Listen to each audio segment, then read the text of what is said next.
இந்த மாதிரி நிறைய விஷயங்கள் பயங்கரமாக தப்பாக கன்வே ஆகிடுச்சு. அதுக்கப்புறம் சொன்னாங்க மகேந்திரனுக்கு பயங்கர திமிரு, அவன் வந்து சின்ன வயசுலேருந்தே பயங்கர திமிரு, ஒரு டேரக்டர் மாதிரி கால் மேலே கால் போட்டு என்ன சீன் இப்பெல்லாம் கேட்டான். அப்படிப்பட்ட ஒரு சம்பவம் நடக்கவே இல்லை. என்னை பற்றி பேசின அண்ணாவுக்கு நான் ஃபோன் பண்ணி கேட்டேன், என்னன்னா என் பேரெல்லாம் சொல்லிடுங்க, எப்போ நான் நடந்துச்சு அப்படின்ட்டு.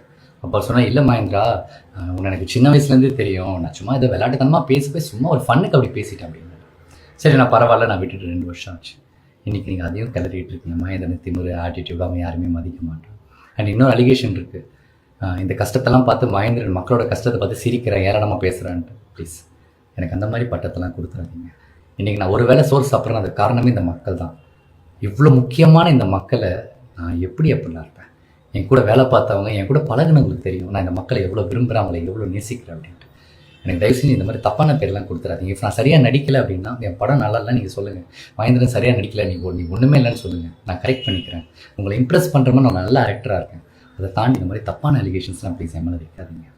அட்லீஸ்ட் இப்போயாச்சும் நான் என்ன சொல்ல வந்தேன்றது உங்கள் எல்லாருக்கும் நல்லா புரியும் நினைக்கிறேன். அண்ட் இந்த மாதிரி விஷயங்கள் தப்பாக போய் நிறைய பொதுமக்கள் மனசை ஹர்ட் பண்ணியிருந்தால் நான் என் மனசுலேருந்து இந்த வருத்தத்தை தெரிவிச்சுக்கிறேன். நான் என்னோட சாரியை கூட நான் கேட்டுக்கிறேன், என்னோட மன்னிப்பு கூட நான் கேட்டுக்கிறேன். என் மக்கள்கிட்ட கேட்கல எனக்கு என்ன பிரச்சனை, எனக்கு இது பிரச்சனையே கிடையாது. அவ்வளோதான்.